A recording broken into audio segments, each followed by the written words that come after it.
السلام علیکم ورحمۃ اللہ وبرکاتہ۔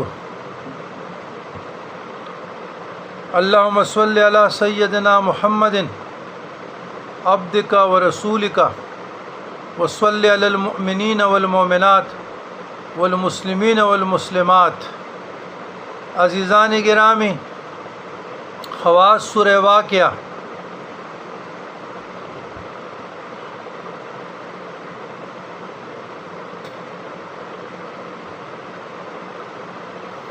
یہ میرا تعلیم بیان غور سے سنیں۔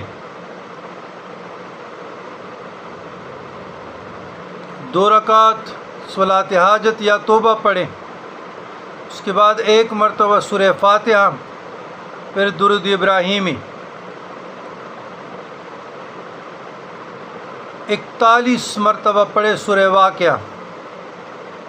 تکلیف، فاقہ کشی، تنگ دستی، مفلسی، جو لوگ کہتے ہیں کہ ہمارا رزق نہیں ہے، دنیا نے منہ پیر لیا، تنگ دستی مفلسی ہے، فاقے ہیں، کاروبار نہیں ہے، کاروبار میں نقصان ہو گیا، گھاٹا ہو گیا اور ہم تکلیف میں ہیں، لوگوں نے بھی منہ موڑ لیا، کوئی فون بھی نہیں اٹھاتا، تو یاد رکھیے بعض صالحین نے کہا ہے کہ واسطے حصول عنا کے لیے اس صورت کا اس طرح عمل کرے کہ روز جمعہ سے 7 روز تک متواتر بعد حج فریضہ کے، یعنی ہر فرض نماز کے 25 مرتبہ اس صورت کو پڑھیں، یا اس کو 5 سے ضرب دے دے، 5 5 25، 5 دونی 10، 125 بن جاتا ہے، وہ پڑھے۔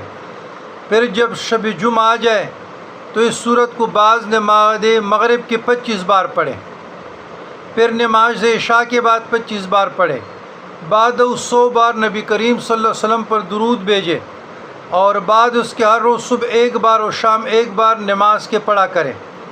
جس مطلب کے واسطے پڑھے وہ حاجت براری ہوگی۔ یاد رکھیے گا کسی کا محتاج نہیں ہوگا، یعنی 125 پڑھتا ہے، لیکن 41 مرتبہ اگر کوئی پڑھے ڈیلی، انشاءاللہ دنیا آپ اتنی آ جائے گی، اتنی آ جائے کہ آپ سمیٹنے سے آپ کے ہاتھ تک جائیں گے۔